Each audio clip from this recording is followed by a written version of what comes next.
Hello, dears. How are you all? Hope all are safe at home and you are doing your works and all, I believe.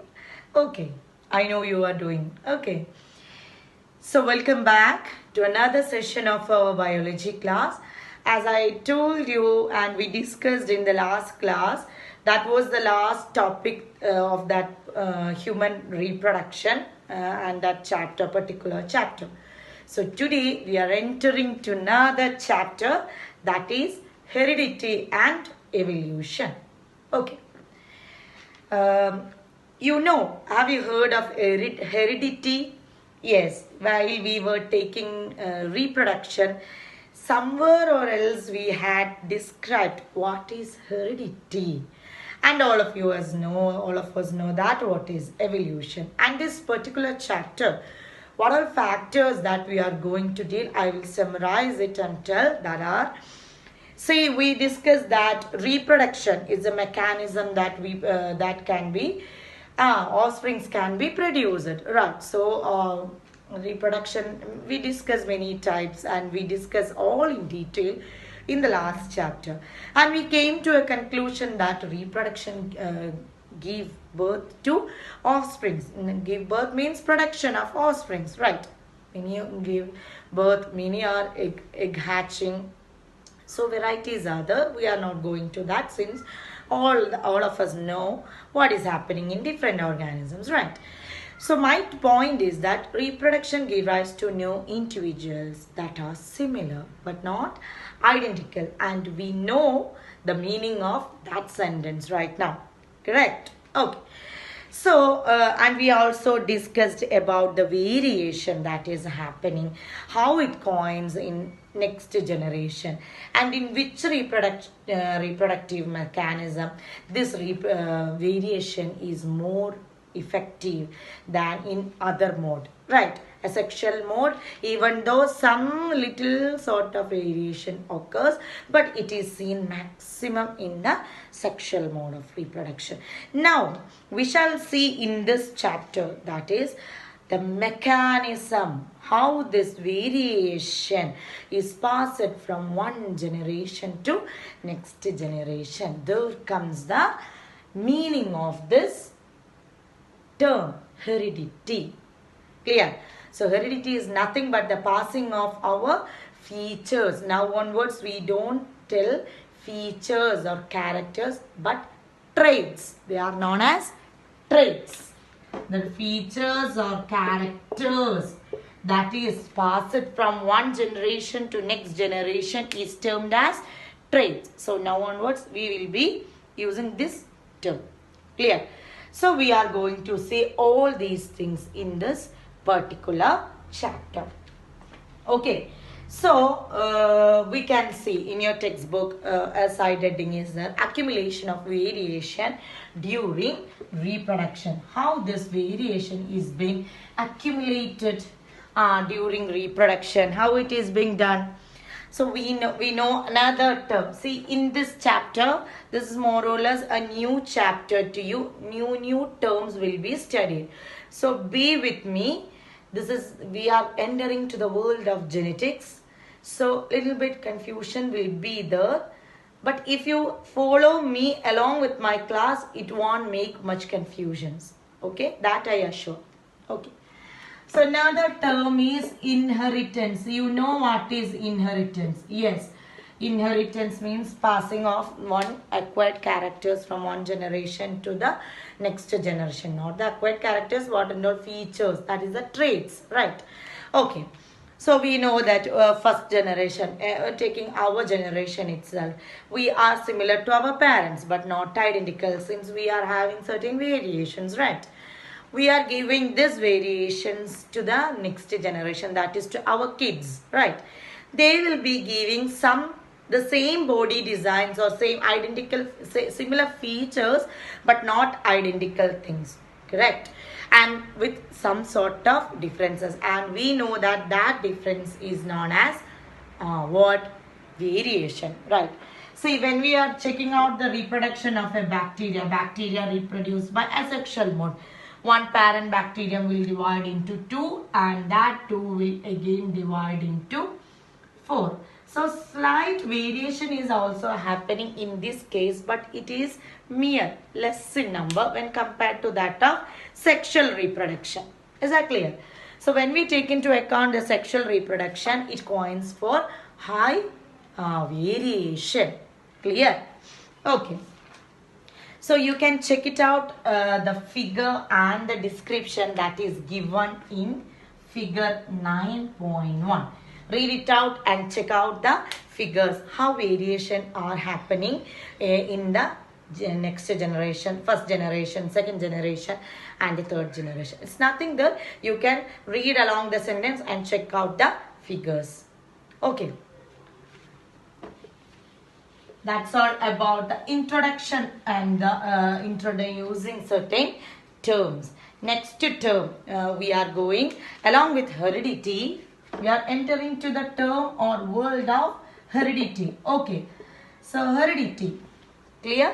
Heredity, along with when we define heredity. Now, you know what is the definition of heredity. Genes are present, isn't it? Heredity is a process of transferring of one trait from the previous generation to the next generation. How are they transferred? They are transferred by means of genes. We had studied genes in our 9th standard, right? So the genes act as the functional unit of this heredity or inheritance. Clear? So we can tell the definition of genes as genes are the functional unit. Okay. Going to further details of genes. Genes are always expressed in their alleles. Two pairs will be there to express one gene.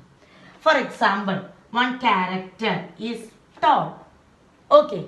In genetics, tall is expressed by capital T and capital T. Tall is the feature or the trait. Clear? Its genes are expressed by the allelic form TT. Clear? Two things will be there. നമ്മൾ ജീൻസിനെ രണ്ട് alleles ആയിട്ടാണ് express ചെയ്യുക. Why I am shifting to Malayalam? Because this is a new topic and it would make certain confusion. Okay. ജീൻസിനെ രണ്ട് alleles ആയിട്ടാണ് എപ്പോഴും ഒരു ജീനിനെ രണ്ട് alleles ആയിട്ടാണ് എക്സ്പ്രസ് ചെയ്യുക. അപ്പോൾ അത് ക്യാപിറ്റൽ ലെറ്റർ ആണെന്നുണ്ടെങ്കിൽ രണ്ട് ക്യാപിറ്റൽ ലെറ്റർ. ഇപ്പം നമ്മൾ ഷോർട്ടിന് നമ്മൾ കൊടുക്കുന്ന അല്ലെങ്കിൽ ഡ്വാർഫിന് കൊടുക്കുന്നത് സ്മോൾ ടി റെപ്രസെൻറ്റേഷൻ. അപ്പോൾ അതെങ്ങനെ എക്സ്പ്രസ് ചെയ്യുക? എപ്പോഴും രണ്ടെണ്ണമാണ് എക്സ്പ്രസ് ചെയ്യുക. Small T. ക്ലിയർ ആയോ? നമ്മളിത് ഫർദറായിട്ട് ഒന്നും കൂടെ ഡിസ്ക്രൈബ് ചെയ്യും. ഇതിനെന്തൊക്കെയാണ് ഇങ്ങനെ കൊടുക്കാൻ കാരണം, ഡോമിനൻ്റ്, റെസസീവ് എന്നൊക്കെ പറഞ്ഞ് ഇപ്പം തന്നെ നമ്മൾ will be discussing it. Okay. So always genes will be expressed in its allelic form. Always like this way. A paired form. Okay. Then only during division അതിൽ നിന്ന് ഒന്ന് മാത്രം പോകാൻ പറ്റുള്ളൂ. നമ്മൾ റീപ്രൊഡക്ഷൻ പഠിച്ചപ്പോൾ പറഞ്ഞാൽ അവിടെ ഒരു മിയോട്ടിക് ഡിവിഷൻ നടന്നിട്ട് ഹാഫ് മാത്രമാണ് പോകുന്നത് അല്ലേ? അപ്പം രണ്ടെണ്ണം ഉണ്ടെങ്കിലല്ലേ ഹാഫ് പോയാലും അവിടെ റീസ്റ്റോർ ചെയ്യാൻ പറ്റുള്ളൂ അല്ലേ? Okay. Now, when we enter into this world of heredity, always we have to remember the branch that is genetics. Have you heard of genetics? The branch of science which deals with the study of genes is known as genetics. And father of genetics, always we have to remember this. It's no one but Gregor Mendel. Gregor Mendel. Not this Mendel. Okay, this is Mendel.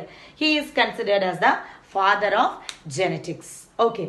In this particular chapter, we will be going to see what are the contribution of Mendel. Mendelism. Okay.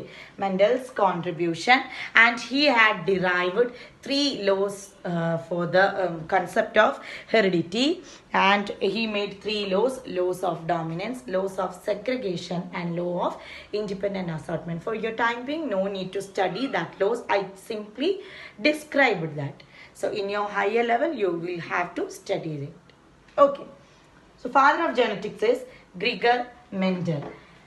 Mendel worked upon a simple plant, that is Pisum sativum. What is Pisum sativum? Yes, it is garden pea. Okay, it is garden pea. He worked upon the garden pea to know more about genetics. Why he chose garden pea? Because at a stretch itself, garden pea shows 7 contrasting traits. Always an opposite trait will be there. When we consider the height of the garden pea, height, a tall plant will be there and also a short plant will be there. When we check about the shape of the seed, a round shaped seed will be there and also a wrinkled shaped seed also are seen. When we check upon the color of flower, violet colored flower also there, white colored flower also exhibited by garden pea. Similarly, these are the 3 contrasting 3 features. Likewise, 4 more are there.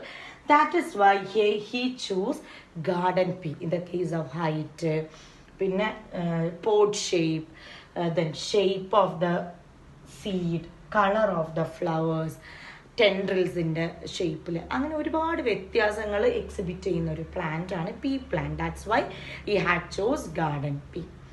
Okay, so and out of this Mendel had derived many things. Okay, and we are going to see certain terms. Today we can see only the terms and later on we can enter into the detailed version of genetics. Okay, so you have to take in account that dominant trait and recessive trait. I told before. Okay, dominant trait are the trait or the character which are exhibited. Sometimes the pea plant will be tall. Sometimes the pea plant will be short. If the pea plant is short, അപ്പോൾ അതാണ് exhibit ചെയ്തത്. എന്നാണോ പുറത്തേക്ക് കാണുന്നത് അതിനാണ് നമ്മൾ dominant എന്ന് പറയാം. ക്ലിയർ ആയോ? റെസസീവ് എന്ന് പറഞ്ഞാൽ അത് ആ ശരീരത്തിൽ ഉണ്ടാകും, but it won't be expressed because dominant is already expressed. Generally, when taken into account the height, generally it is told that tall is the dominant one and short or the dwarf is the recessive one. Clear? Generally it is told that ഒരു 3/4% പ്ലാന്റ്സിനെ നമ്മൾ toll ആയിട്ടാണ് കാണും.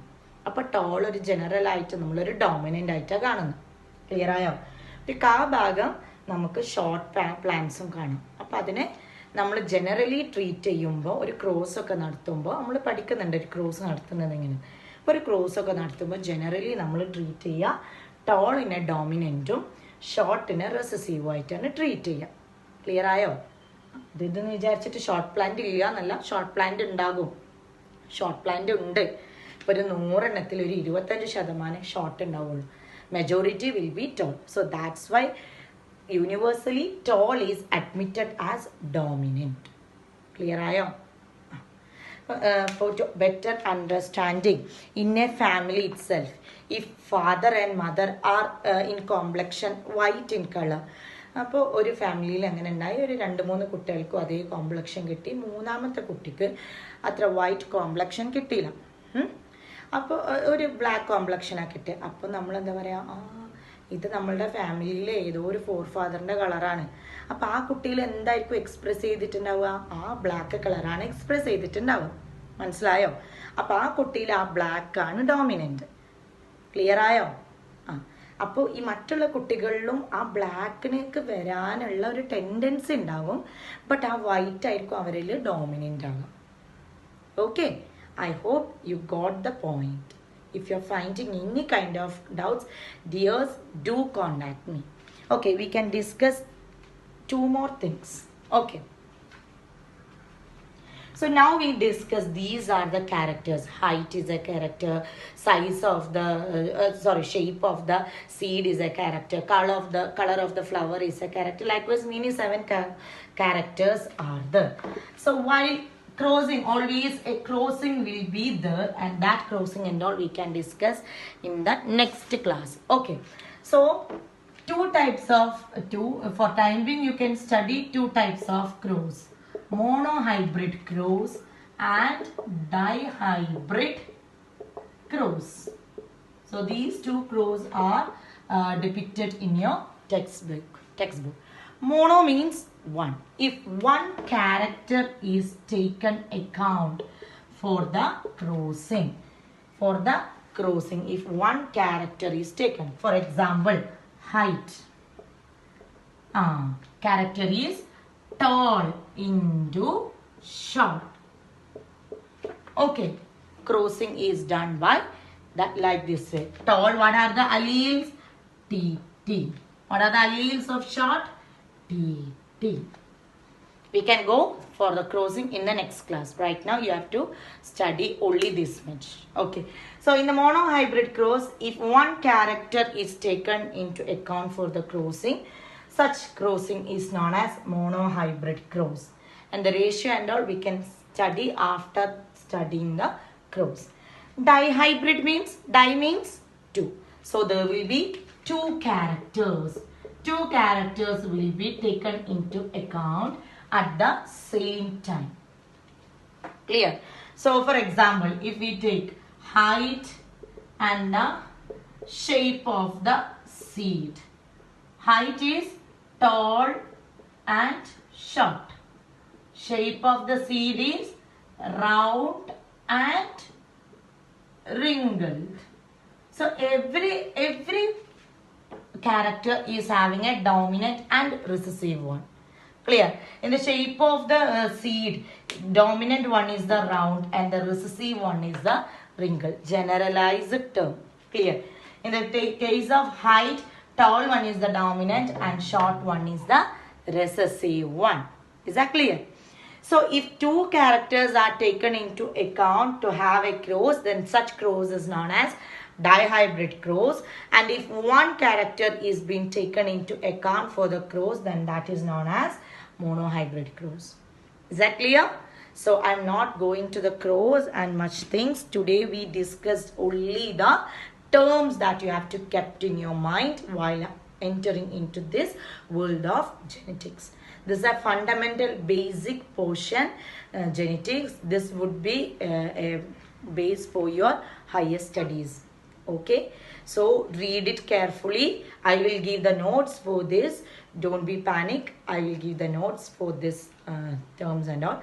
Likewise, in your textbook, it's not explained. Okay, so before entering to the topic, we have to know all about this. Okay, so have a lecture notes for time being, and I will send you the notes. Clear? So take care and follow me as along with the class, and still you are finding any kind of doubt, you could ask me personally. Okay, so stay safe, be happy. Thank you.